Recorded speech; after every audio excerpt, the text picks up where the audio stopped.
All right, hello everybody, and welcome to the Life Fight podcast, where everything in the life is a little bit of a fight. Yeah. Is that good enough? Isn't it? It's true though.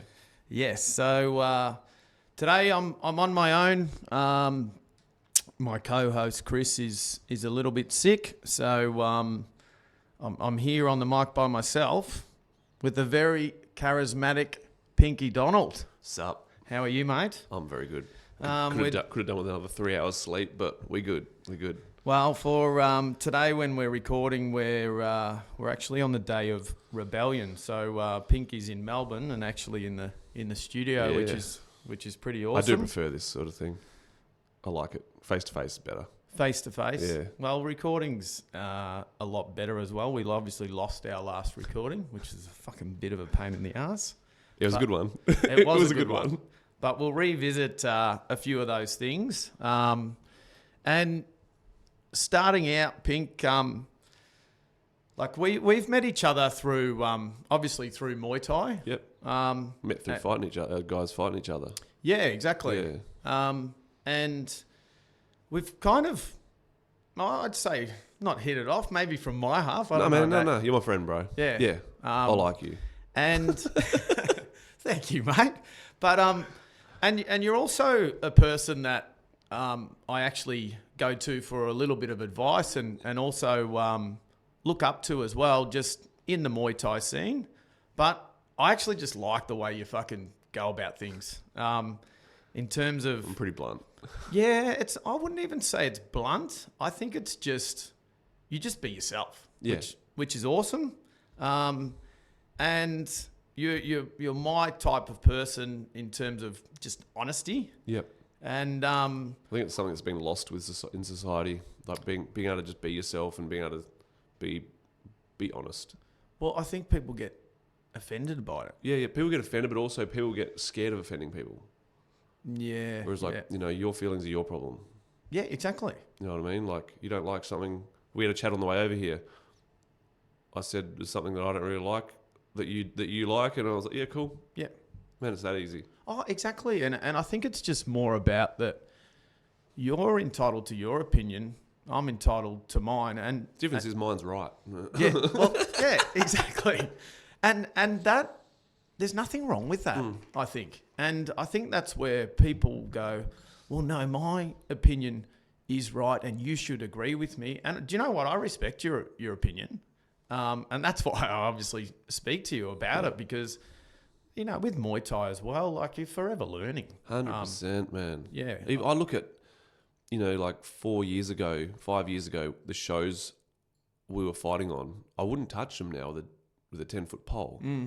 Like, not all of them, but some of them, because, I don't want to go down the route of fighting on shows that aren't really in line with where I'm going, with where I feel Muay Thai is going, or where I feel Muay Thai can be saved as such, Yeah. So there's like certain shows that in Adelaide or whatever that I used to put guys on, which I wouldn't do now. They don't exist anymore anyway, but it's just the change has been that quickly, like it's constantly evolving. My mindset's constantly evolving of what I want from the sport. There is more opportunities down the pathway that I want to go down.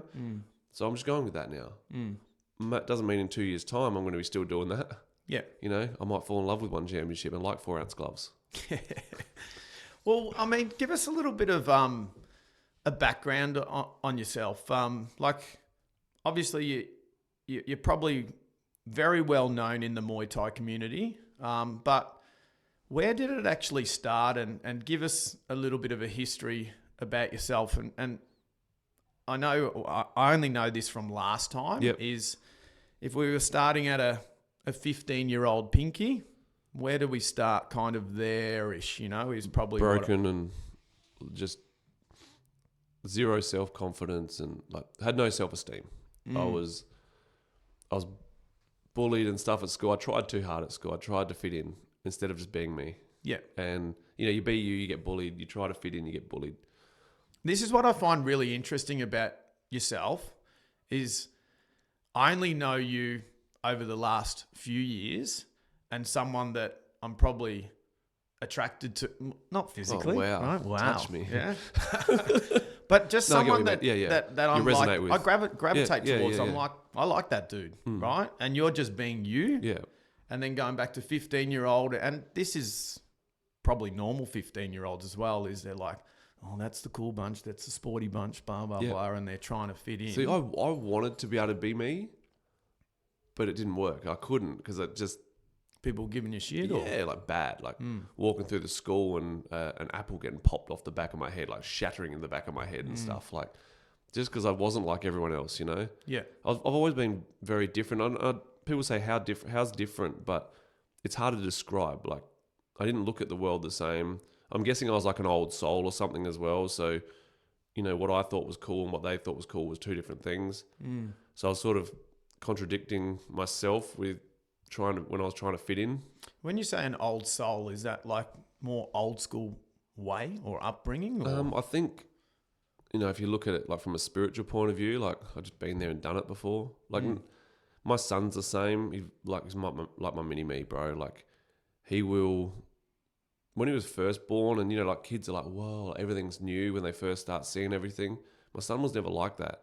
He's like he'd been there 100 times before. Yeah, right. And I was the same as a kid.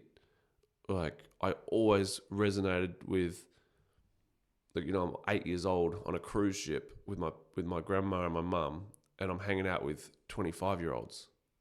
Like, didn't seem out of place for me. Did you feel like you had more in common with that, let's say, age group? Yeah, for sure. Yeah. I felt like I was one of them. Yeah. As an 8-year-old with a 25-year-old, you could hold a conversation. Absolutely. And my son, you take him away from kids and he'll talk to you about whatever, but it's going to be deep. Yeah. And, you know, it's a bit of a burden being that sort of kid, but at the same time, as long as it's harnessed and, you know, put in the right direction, and which, yeah, I said on the first time we tried doing this, like my parents did the best they could.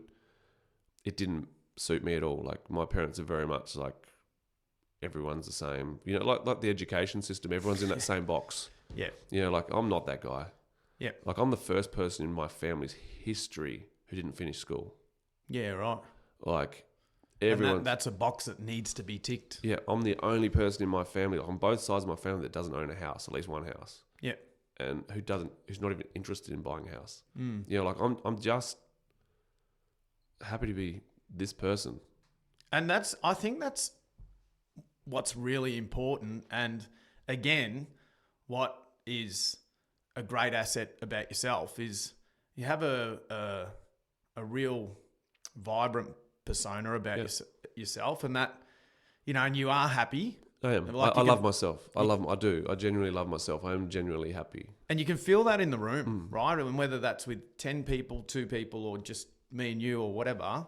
And I think most people are not attracted to that, but they want to be around that. Yeah. But they can't, well, no, I better not say that or whatever. I think a lot of it, though, is also people want to be it, but it's also scary. It's scary to just be you and own your shit. Why is that? You got no excuses. When you're not being the best version of yourself and the truest version of yourself, you can only fail trying to be someone else. You can't fail trying to be the best version of yourself. Oh, exactly. So when you are doing you, and I own everything I do. Like back when I was using drugs and I hated myself and all that stuff, man, I had every excuse under the sun. I don't have that now, which is the scariest thing, because to be doing what I do, like being me, being loud, having eyes on me, all that sort of stuff. Like I just do me and I get eyes on me, you know, so, which is cool. It's cool when you know, sometimes it used to burden me a little bit. Like I was like, man, I just want to blend into the crowd a little bit.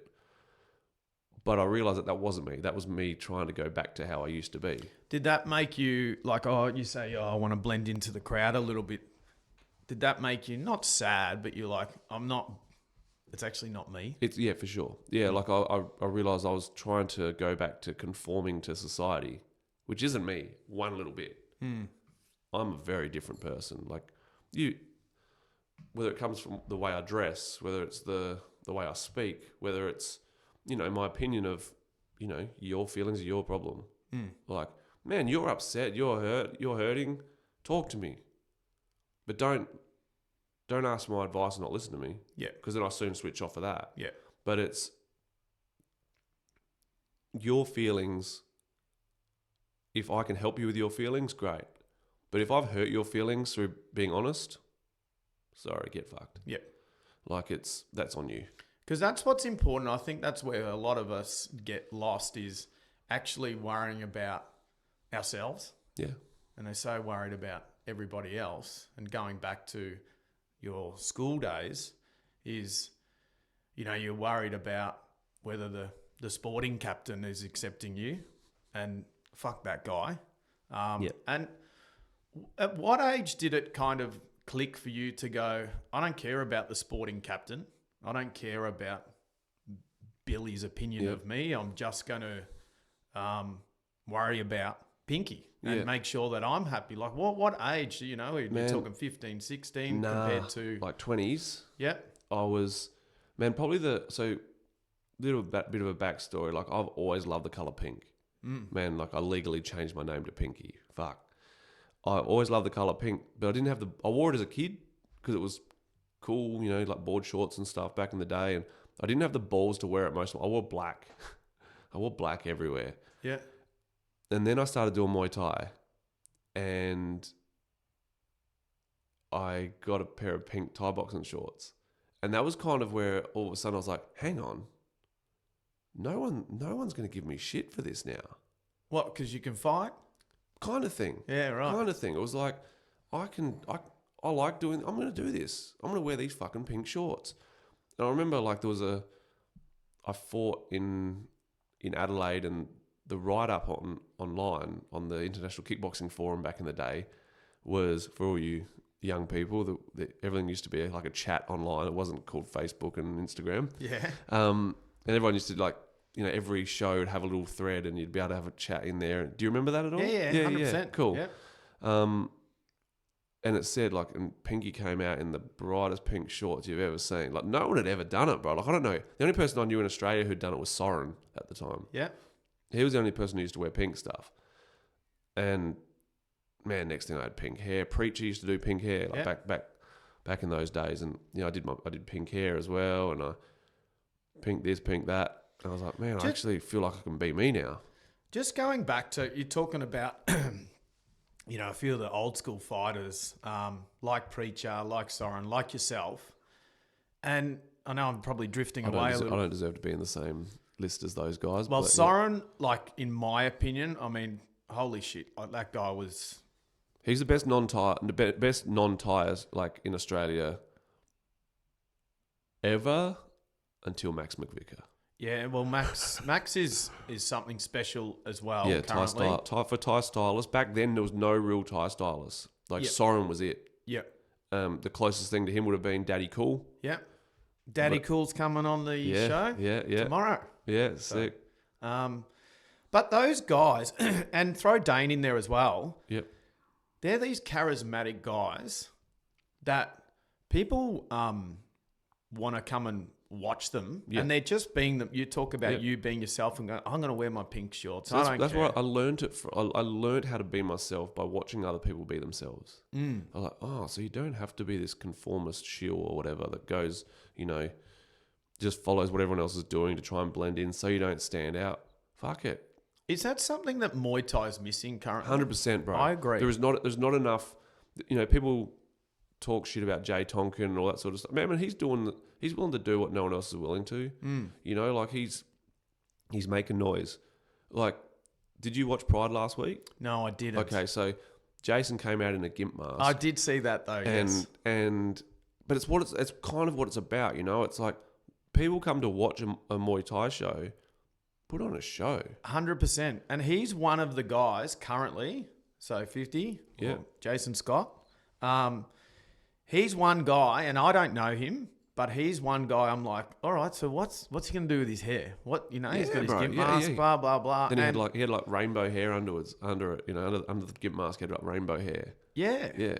And that's like, I look at that and go, and I'm sure people put shit on him, or I don't know. Did people say, I haven't heard everyone. He's too lovable, man. Yeah. He's not like me. He doesn't have. He's not hurting people's feelings. yeah. Everyone loves him. Because I think people, they'll be so, and we spoke about this in the car as well, so vocal on having an opinion on, let's say, 50, where it's like, why is he wearing this and all? Worry about yourself. Yeah, bro. Worry about yourself. Man. Yeah. So, yeah, but going back to, sorry, I drifted away a little bit, was, you're in your kind of 20s and you started wearing the pink shorts and stuff, and you've gone, fuck it. I'm just doing me. Yeah. Yeah. Was that in Australia, or was that In Australia. Yeah. I didn't go to Thailand till I was. Now I'm testing the brain. 23. So it was before I'd even fought. So it was before. So I would have been 20, 21. I had my first fight at 21. But it was like I remember this one time walking down North Terrace in Adelaide, which is like a pretty main road where the casino is and that sort of stuff in the city. And I remember my shoulders were rolled back and I was walking, and I'd never, I always hated being tall because I stood out. Like I was like, next thing, I've got my chest out and I'm walking with pride here. Like it was like the first, it clicked. And just coincidentally, like someone gobbed off at me on the side of the road, like said something to me and instead of like where I used to just like either box on or cower away, normally it was box on, but whatever.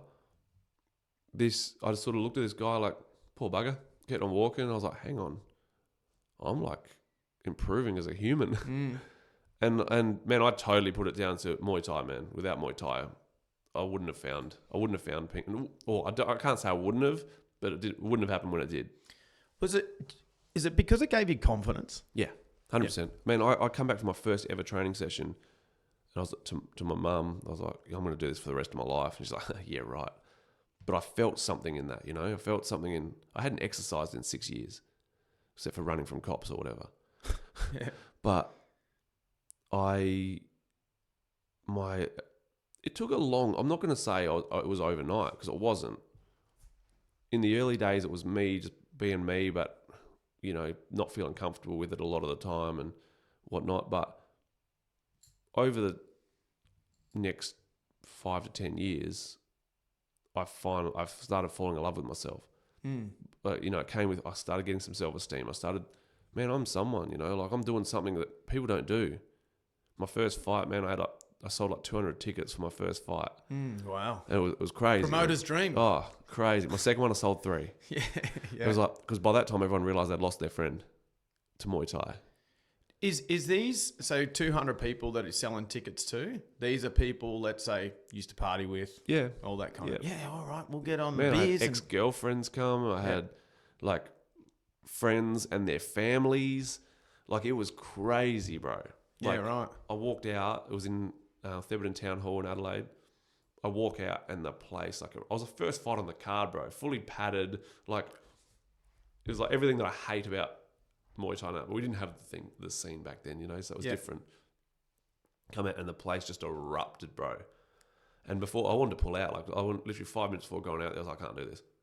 Because you were nervous? Yeah. Do you reckon as well, you're going back to, like, there's 200 people, are you worried about their opinion? I didn't think about that. Yeah. I know 100% that wasn't on my mind. Yeah. But I walked out and it erupted and I was like, oh, this is why I'm here. Yeah. And that was a huge life-changing moment for me. Yeah. Yeah. And that adrenaline and people cheering your name, you go on, fuck, I'm not a good human being, because you that's already in you, but it's like, do you reckon you're just proud of yourself that you're achieving something? Proud that I was doing something Yeah. from being a pussy to doing something that wasn't very pussy-esque. Yeah. Yeah. And except my second fight, I had like what I call second fight-itis. I see it a lot in people. Like, one of my boys had it on the weekend, where it's just like, they're not excited. You can't compare your first fight with any other fight for the rest of your career.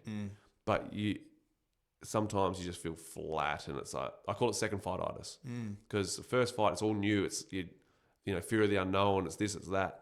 The second fight, you come out, you've kind of done it before. Yeah. You don't have the excitement for it. But my second fight was pretty crap in that regard. And then literally every fight from there on in, I would sit out the back and what am I doing this shit for, you know? The minute I'd walk out, like whether it was in Thailand or whether it was in Australia, you do a walkout, you come out from out the back in Australia, you come down a catwalk or whatever. As soon as there was eyes on me, I was like, yes. Has that ever, actually listening to your podcast and when you went back to Thailand, there was maybe a possibility of you jumping back in the ring. Yeah. Do you reckon that itch is always there? You know what, man? I don't actually have an itch. Yeah. I kind of have I stopped at 48 fights. So, like, I've always got my mouth guard at shows in Thailand. I'll just jump in. Yeah. Like, man, I don't even care if I got stopped in one round. Like, I wouldn't give a shit. Is 50... I don't know what it is about. It's just 48 is just the shit number. And I've actually got this thing where I talk about, like, if I'm talking about something I want to say, like heaps of something, I'll go, oh, like, you know, like, he says like 48, once like 48 different things or something. This 48 just resonates in my head non-stop, bro. I don't know if it's a good thing or a bad thing, but... But then 50 becomes, it's 100 or 75 or something. Too old to ever get to that, so... I know I'm not a fighter anymore. I haven't fought in 12 years. Yep. There's been 2 occasions where it's been within 5 minutes of me getting in the ring and it hasn't happened. Yeah. Which I've been thankful for both times. I hated fighting, bro. Yeah, you've said that to me actually. I liked everything that came with it. Yeah. I hated the fight bit. What, in terms of in the ring or the lead up or the training or... No, I enjoyed the training. I didn't train super hard. I did the Thai style, man. 10 days out, you start training hard. Yeah.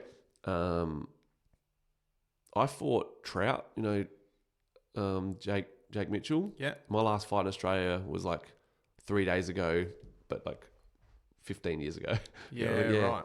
22nd of May. So your last fight was in Australia? No, my last fight in Australia was Trout, and sitting out the back, I was just like, what am I doing here? I had that on so many occasions, but then it was somewhere in Hoppers Crossing, and we walk out through these doors, and you could see my trainer was like, oh man, he's having one of these days, because I was hot and cold. I was having one of these days, and next thing, he's walking towards the ring, he turns around, and there I'm dancing, and he's like, and you can see like relief, Then I went out there and got a unanimous points win, and it was cool. I don't ever won 2 fights on points. Everyone else, I stopped them or I got stopped. Yeah, right. Or I got beaten, whatever, Yeah, yeah. But that was a hard fight though. Like, he's one of the toughest boys. Yeah. Yeah. Skill level wasn't there. Like he wasn't like, it was just heavy hands, and yeah, he hit hard. Yeah, right. And you obviously spent quite a long time in Thailand. Yeah, some say too long, including myself. Yeah. Why you say too long in Thailand? Because so we're going back to Melbourne, and people look at Thailand and go, "That's the dream. I want to live there. Beach. It's hot. I get to train every day." And you now, am I correct in saying 7, 8, 9 years? 9, yeah. 9 years. So you were, to Melburnians, or sorry, Australians, were living the dream, and you go, I spent too long there. Why? I think a big part of it is like assimilating into Thai culture, and I was pretty deep in Thai culture. Like, those who know me, I speak fluent Thai. I read and write. I'm covered in sakyant. I was a monk. It's just the only thing I didn't do was drink lots of alcohol. But there was the foreigners in Thailand that weren't really doing the right thing. There was like at the time you tried so hard to fit in with the Thai fighters, man. They were all on drugs. Like, there was only a small amount that weren't. They were like the elite guys, and everyone else was taking drugs or drinking or whatever. So sorry, to go back, you say the Thai fighters. Sorry, were they on drugs? Did you say? Yeah, like yaba, like amphetamines and stuff, and and then the regular Thais. the top level Thais, obviously they're the ones who were sober, and some of even them were using drugs and stuff anyway. Yep. But it was, man, I ended up just, because I was already using and stuff, I went to Thailand to sort of, to escape my world, to escape everything that was drugs and substances and whatever. And next thing over there, I'm just like, every day, just on like, mostly pharmaceuticals. Mm. And I think for me, Because everyone else was doing it, or was no, it? No. It was more like if I was kind of yes, I guess, because if I was surrounded by people who, in the past, it hasn't really affected anything. Surrounded by straighties, because I hung out with a lot, most of my friends were all like pretty straight down the line. Mm. I was the only one who wasn't. Mm. But in Thailand, I don't know what it was. I think it was, I didn't have my grandma. I didn't have like my support group. So my support group was drugs, I guess. I was pharmaceuticals. You know, like I had people like Stefan Fox like pulling me up all the time. Like, man, get your shit together. Like, but there was at the time there was a lot of us. You know, like there's some really famous trainers now in Thailand, like Westerners. That, man, we were all pretty bad. Mm. And I think I just fell out of love with it. Like the Thai culture is interesting. It's very backwards as far as trying to get better yourself as a human. It's kind of like be content with whatever. But also like it's trying to start a business there. I had a business and trying to have people doing work for you. It's hopeless. Like I'm a bit of an OCD dude when it comes to how I want shit done. And shit just wasn't getting done, and it just done my head in. It was like, I say too long because it ended up just being a burden for me, you know, like it was just, my head was just spinning trying to keep control of myself but keep control of other people. And then I blew all my money on heroin and came back for a holiday and stayed Back to Australia. back to Australia. I came back to Australia to earn some money to go back, and then once I was back here I was like, bugger, I'm not going back, you know. And the Thai culture, and correct me if I'm wrong, is they're so laid back, right? In terms It's their downfall. Exactly. Yeah. So people look at it from Melbourne and go, oh, I want to go there and not give a shit about anything and lie on the beach and just get up and train. Good and all luck with kind that. of You stuff. have so much free time, you end up suicidal. And so I think you're right, is that's where the problem lies. Yeah. Is I'm not picking on Thais at No, all. it's just but it's a different culture. they don't have that drive in them. No. It's almost wake up every day and see what today brings. But it's all, yeah, for sure. And they're content because they're lazy. Yep. So it's like you go into a 7-Eleven and there's 6 people doing 2 people's work. But also they're whinging about not getting paid enough. Okay, then maybe 2 of yous work like dogs and show a boss that you're worth two times what you're making. Yeah. That kind of thing, you know, like there's none of that there. Yeah. That initiative isn't there. It's just like, oh, do what I got to do. But in saying that, man, most Aussies, we talked about it on the way here, like most Aussies are turning into the same sort of thing, you know. It's like just getting the paycheck. I think it's the Australians are a bit different. Like I think the Thais definitely They're more experienced at being lazy. maybe, and they just want that almost that smash and grab money, whereas 100%. Australians are entitled to the money. Yeah. Where they're like, oh, I should be getting. Because we get free government handouts, you know. Well, that's definitely a contributing factor. For sure. That stuff programs you. Like entitlement comes from getting shit given to you. Like kids who have never had to earn a thing in their life. Man, my kid wants a Hot Wheels car. He has to give me 20 burpees. Like there's a cost on everything. There is. I would agree with you. And you give your kid everything, man, they believe that that's how it is. Like, well, you're not giving them any life skills. No, you're not. Tools. You're not. I've always said, like, man, dating, for instance, you take a girl out for a date and you woo her and spend heaps of money on her for dinner, you've ruined the rest of that relationship. Yeah. Well, Man, there's no up. No, like, man, I've been so lucky. Every time I'm with my ex-wife, with my missus now, like, and this woman is amazing, bro. Like, I have been broke when I've got into a relationship. I've been so lucky, man, like, because they didn't expect me to have money. It wasn't like, I didn't start that way. That first date can make a big difference. But it's just no different. You go to Thailand and you show money, forget finding a real friend. Forget it. I've got so many genuine people who love me in Thailand because they loved me when I had nothing.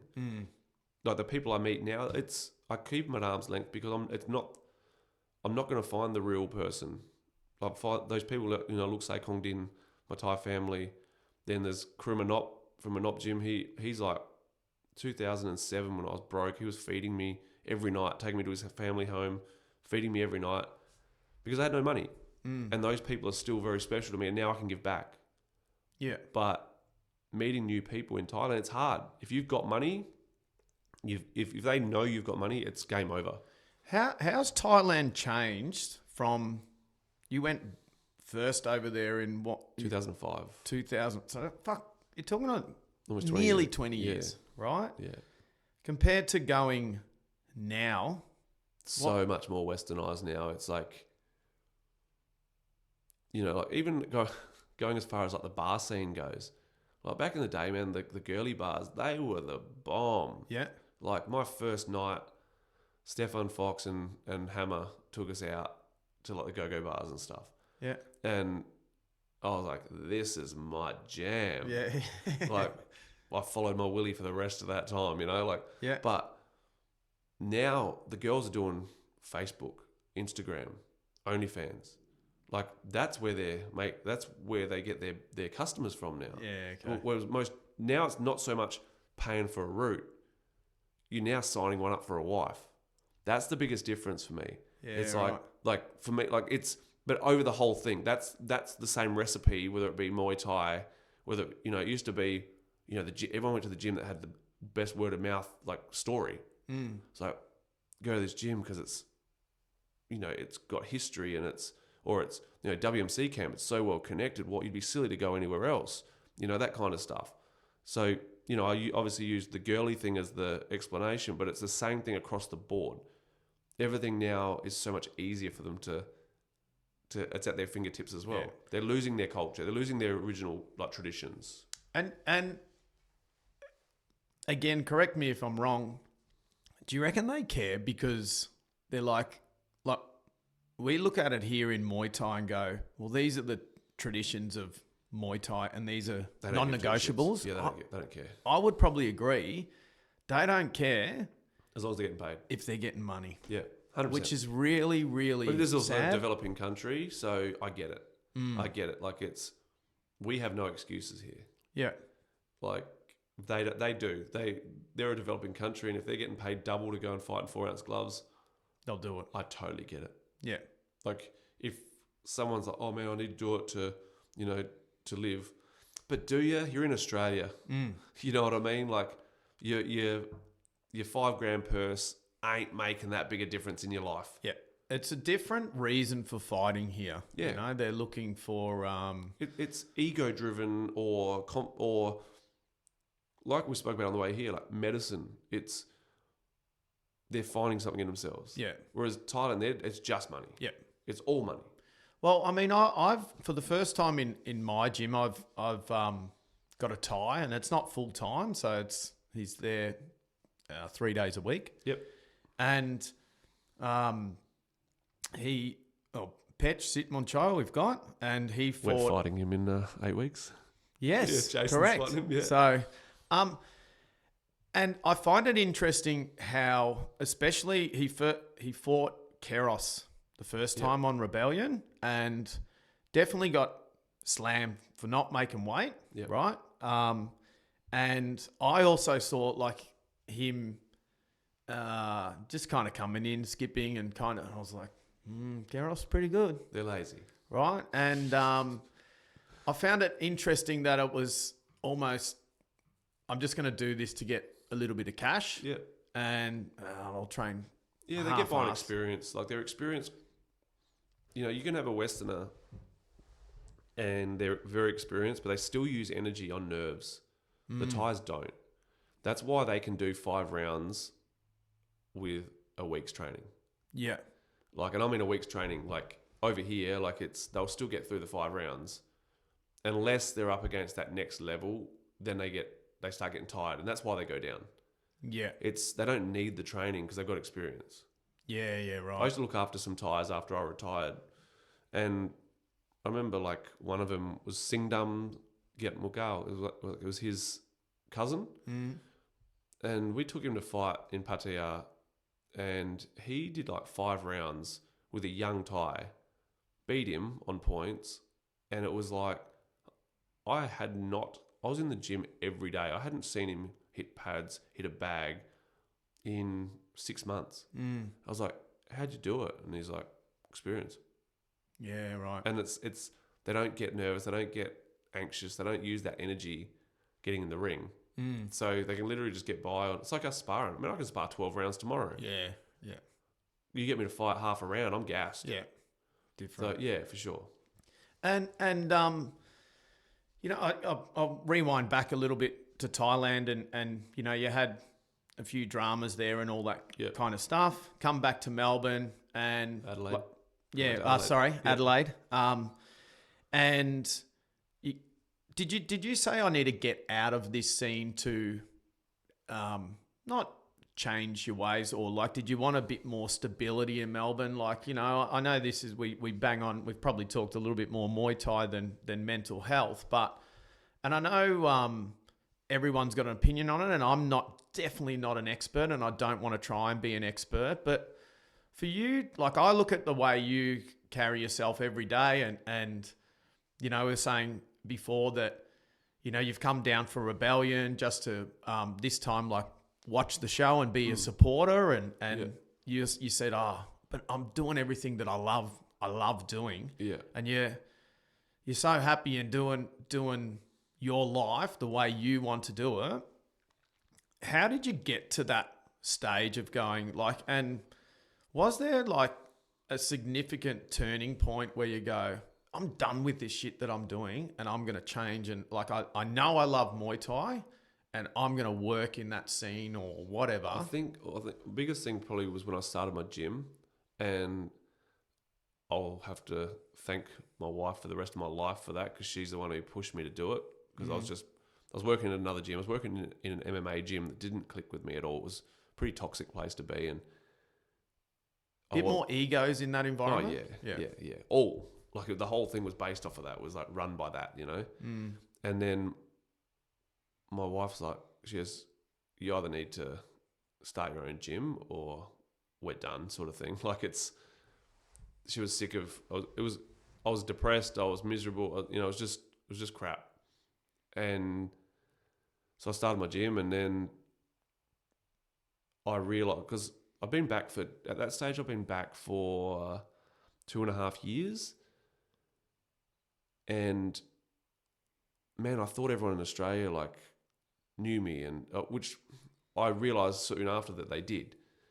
I thought everyone knew me, and I thought I was, you know, a little bit more important than I was being treated as such, you know. And then the minute I started my gym, you got fighters yet? Everyone was onto me. I was like, oh, I realized that it was probably my own mental game that was, people could see I was miserable, so what are we going to bother with him for? Yeah, and I've heard you say this before, and I'll again want to probably make it clear that I'm not an expert and I'm not here to give advice for it, but I've heard you say that kind of stop feeling sorry for yourself. Yeah. It's a choice. And I agree with that, and I'm not saying it's right or wrong, but you need to do it yourself, don't you? And you also need to deal with your problems. Like, because everyone has them. Man, I have problems every day of my life. Like, one, I've got like, fluff just came out my moustache. I've got like... You're cleanly shaven, actually. Yeah. Looking good, mate. Thanks, brah. It's for a pro show. I only shave for pro shows. I can't even remember where we were going with that then. So I was saying, don't feel... hiding from it, like running from it. Like I said to you, like, don't get addicted to Muay Thai. Do it because you love it and you want to commit to it, and think about it every day, and consciously go and train. But it's no different. You know, you could take drugs, you drink alcohol, whatever it is, whatever your escape is, you're escaping nothing. You're paying for tomorrow's misery with today. And I think it's the number one thing is you don't get better unless you deal with the problem. Like you've got to face it, and doing the right things by your body and your mind, you don't have a choice but to be happy. Like I've got pretty bad CTE, and I'll be straight up, every day is a battle, but I know I'm happy. When you say every day is a battle, is that because that's something in the back of your mind? No, it's because I get reminded with like depression and being tired and not sleeping and having no testosterone, and I get reminded of it all day, every day. But everything I'm doing is creating happiness in my life. So there's no reason why that depression gets to take control of me, because I'm making the right choices. And that's what it comes down to. Make the right choices and stop telling yourself that you have depression, because it's not an illness, it's a feeling. Don't tell yourself you have an illness that doesn't exist. Don't tell yourself you have a chemical imbalance. You want to know what chemical imbalances are? It's my brain not functioning right now because of all the punches in the head and stuff, and drugs and everything else. Like I haven't looked after myself. That's where I think you need to change your mentality of it, because then you will find happiness. When you choose to just do you and do the best version of you, when you're every day you're trying to be the best version of yourself, what have you got to be sad about? Like, you can't say chemical imbalance. Show me the tests. This is the big one. Oh man, you've got a chemical imbalance in your brain. This is what doctors say. Who says? Like, show me this chemical imbalance. Well, the mind, the brain and your mindset, so whether it's fighting, getting a promotion at work, or trying to snap yourself out of sadder thoughts, it's a real powerful thing. And is it something that you think you can not train but get better? 100%. Yeah. A lot of it for me it wasn't just overnight. It wasn't just like, oh, I'm going to be happy now. Yeah. Because you've got to reprogram. And is that routine, do you think? Yes, 100%. Like waking up every morning and I look in the mirror and tell myself I love myself, and that, have a good day, man. I love you. Yeah. And you're quite vocal about that, and and obviously it works for you to go look in the mirror, not only just a good human, Pink, like a good looking human. I try and do it naked. It's quite rewarding. Yeah, well then when you look downstairs, it's like, yes, you are a big man, big man. But you obviously vocal about that, and it works for you. And I'm also big on surround yourself with, like, you're a victim of your environment, right? Yep. So if you're around a person, and I say this probably a little bit too much, is, oh, how you going? Oh, it's raining, it's cold. There's always something, right? The next day, it's like, how's it? Oh, it's hot. Yeah. I don't want to be around that. But in saying that, like, I'm the same. Like, if you're that person, I don't want to hang out with you. But you also have the right to sometimes feel like that. Yeah, definitely. You know what I mean? Like, it's when you're having a bad day, I'm happy to be there for you. But there's some people that are... They own the bad day. It's every day. And that's the choice. You're choosing to say miserable shit every day. Because there's good shit every day. There is. You'll and if you look for it, you'll find it. It's like, partners looking for their partner cheating. You'll find something. Yeah. You know what I mean? Like, if you're looking for happiness, you'll find it. Eat healthy, exercise, drink lots of water, go to bed. Don't play on your phone at night time. Turn the phone off. Yeah. Leave. Big one. Turn the lights off. Man, I have nights where I don't sleep. And when I say I don't sleep, man, I'll do 3 nights straight, not a wink. Yeah, wow. But I lay there with the lights off. You know what I mean? It's like there's still something going on. Where's your, I'm not that bad, but sometimes I am laying there and my wife's sleeping next to me. Don't want to disturb anyone. And then you are like, where's your brain go? Like, I don't even think about stuff, bro. So you're just literally blank. Like I try and meditate. I try and do meditation. My thing of late, which has actually been working to get me to sleep, is I just go jump into bed with my son for like 20 minutes. Yeah. I jump into bed with him. A lot of my problems now with my sleep comes from, he was sick. Like, he's sick right now, but he was sick when he was born and this sort of stuff. And man, I stayed up all night just making sure he was alive. and he would take a deep breath. It's still like until probably a year and a half ago, if he took a deep breath in the night time, I'd sit up in bed like my heart ripping out of my chest. And it wasn't until I voiced it to him what had happened, what his birth was like, and what the coming months after that and the coming years, what it was like. I sat down with him just before his 6th birthday. We went camping. We sat on the beach watching the sun go down. I told him the whole story. And he knows that beach. He calls it the place where Dad cries. But how special are those moments? Yeah, for sure. 100%. Like, and the fact that as I said, he's a bit of an old soul, but also he's at the age now where I can have that conversation, you know, and he sort of gets it, you know, and he loves that story. He loves talking about the fact that we sat there on the beach and sharing a camp chair, and you know, you don't necessarily need your child to be doing that, you know, like you've got. Man, I could genuinely say I could probably sit down and have the same conversation with you, and I'd feel better for it. Like, you know, bottling your shit up or escaping it doesn't work. Talk about it. Talk about your problems, and they're definitely little achievements. And listening you know, say that and having that moment with your son, I reckon they're great little life achievements as well. Like being a good dad. Being open about it, chatting. Like, to be honest, I was chatting with Alexi Petroulius cool. the other week about and watching him fight the other week. And I thought what was a really awesome moment when he came out to fight, he just had this moment with his son. His son was sitting ringside and stuff like that. And he walked up, gave him a hug, and the smiles from both of them, Alexi and his son, I thought, who gives a fuck about winning or losing? Yeah. Like, and I'm sure that's something that, and he goes, yeah, it was good. Like, he's now at that age where he can. I got a photo up on the wall at the gym. Like, so I put all my fighters who have at least won. They had to have had more than one fight and have had at least one win. Then they get a photo up on the wall. Yeah. And I've got a photo of my missus coming out, holding both my kids' hands, walking out to the ring for a second fight. It's like, man, that's huge. Or I come out to the ring with, I've got a photo of me carrying Antoine. He was probably 4 at the time.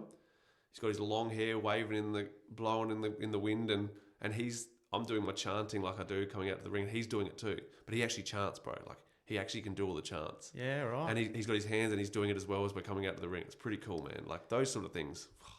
And because in the end, we all get buried or burnt, whatever, however we end up. And ashes to ashes, dust to dust, whatever it is. Yeah. Yeah. And they're all moments in life that, because it's short. It's short. It's the longest thing you'll do, but it goes quick. Yeah. And I think the more people realize, going back to what you're saying as well, is like, if you're worried about the sports captain and what his opinion is, and you're not doing your thing and moments, and if you're happy walking out with your son to the ring, do that. Do it. Alexi fighting in front of his son, do that. Do it. Whatever. Like, and even things like, man, if you're a hugger, hug. Yeah. Like, I'm a hugger. Yep. Like, like someone like Jordan Fielding, right? Strong heart. He fought for me years ago.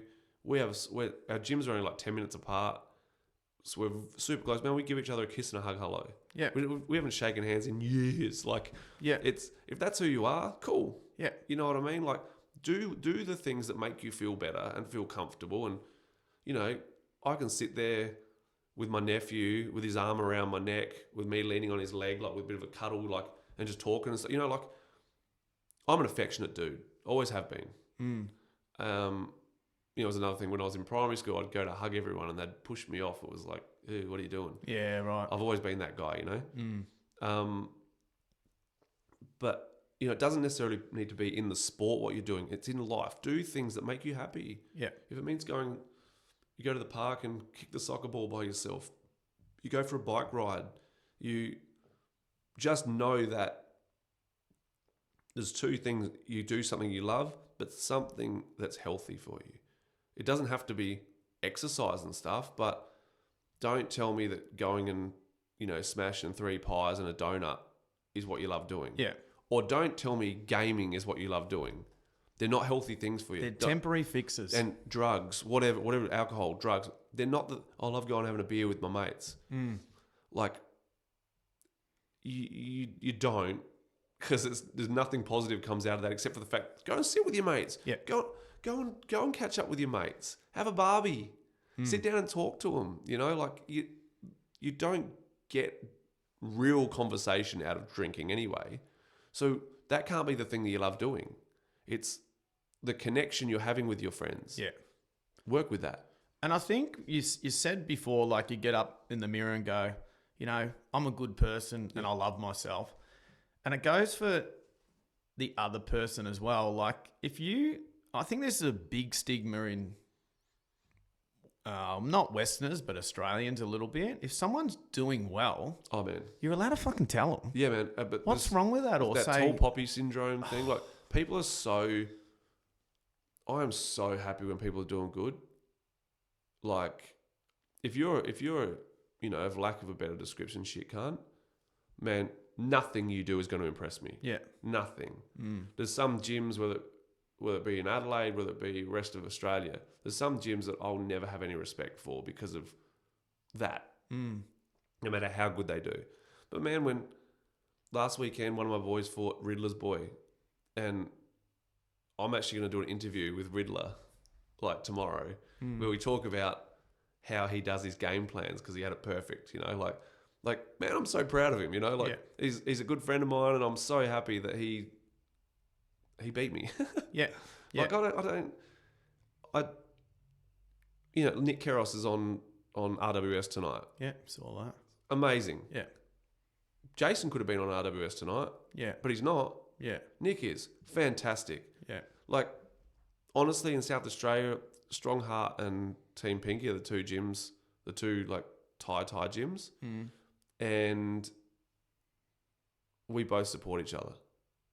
Well, that's right, and that's why I love Muay Thai. Is well, and majority are supportive. You can't please everybody. I get all that. You're also allowed to have competition. You're Yeah, also definitely. allowed to want to beat those people and them not get butt hurt. It's a two-way street. Yeah, definitely.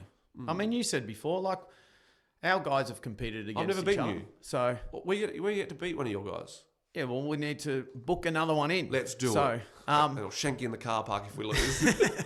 But I mean, and the thing is, and then when it's all said and done, rightio, let's go and grab a coffee. Man, even let's do it while they're fighting. Yeah, yeah, exactly.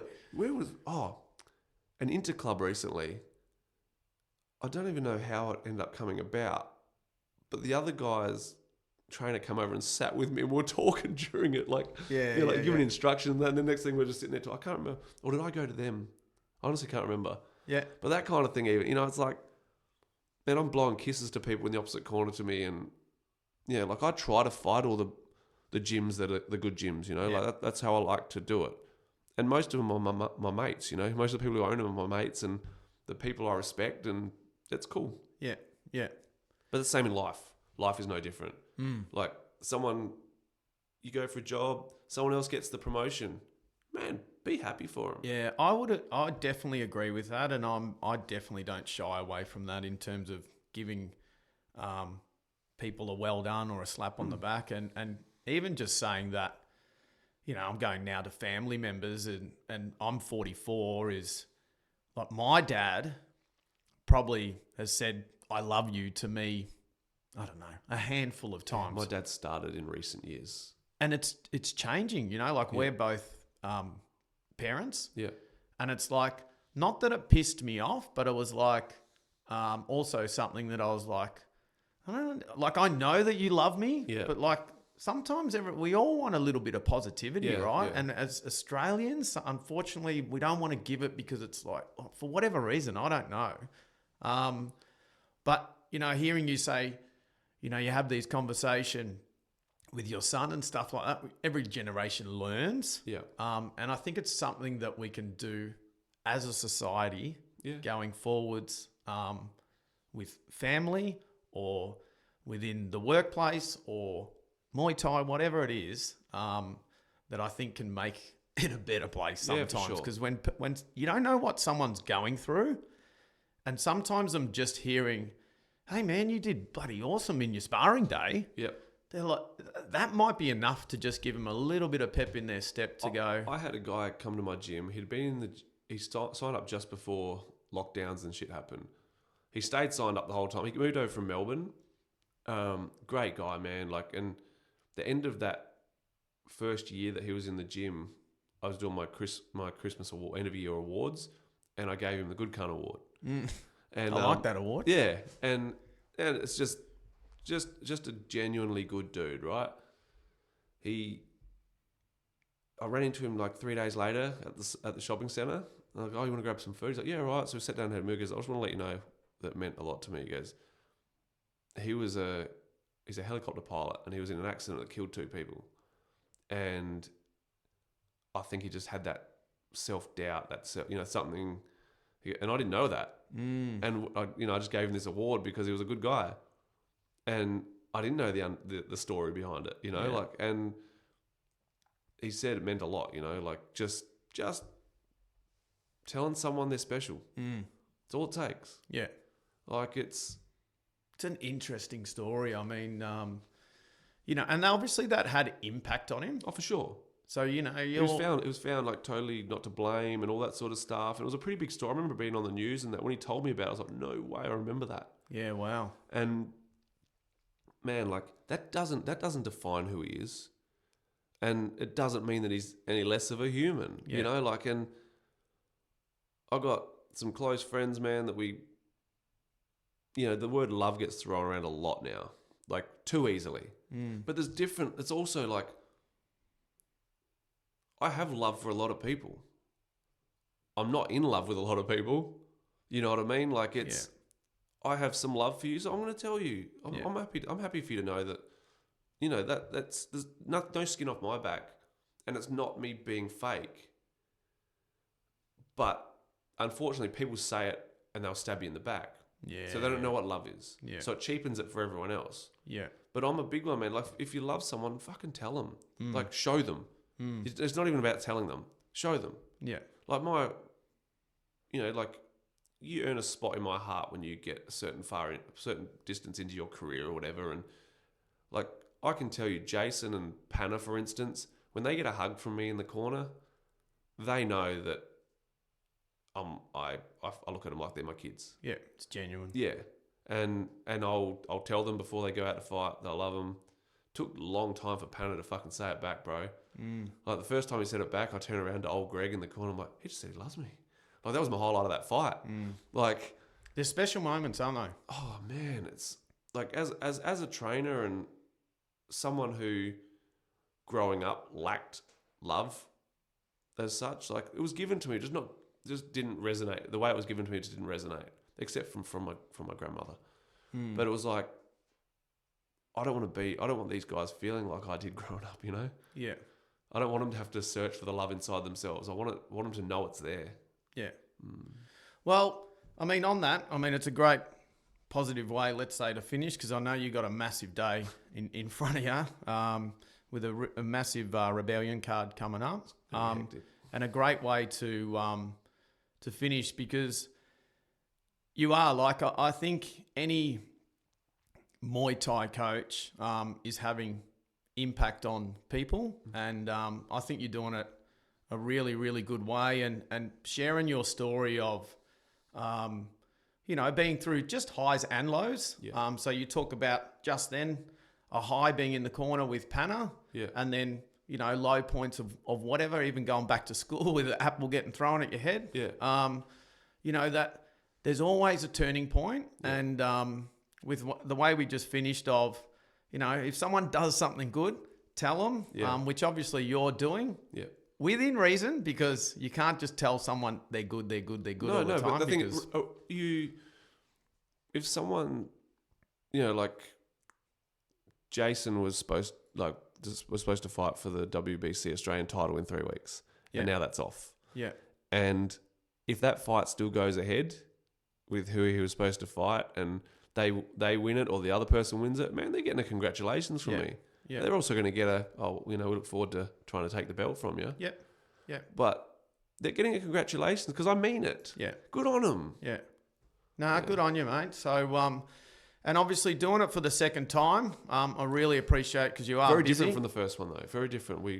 This one, yeah, they're both interesting. Yeah. The first one was very much like a different angle. This has been very different. Yeah. And I liked it. having said that, might not be the last time. I hope not. You know, Yeah. maybe we can get you on again and talk about something else. Yeah. But no, I appreciate Fantastic. you coming in, Pinky, No, I and appreciate it a lot. enjoy Rebellion tonight. Massive show. So, Yeah. Another massive day. Yeah. All right. Awesome. Over and out. Thanks, mate. Cheers. Thank Cheers. you. Awesome.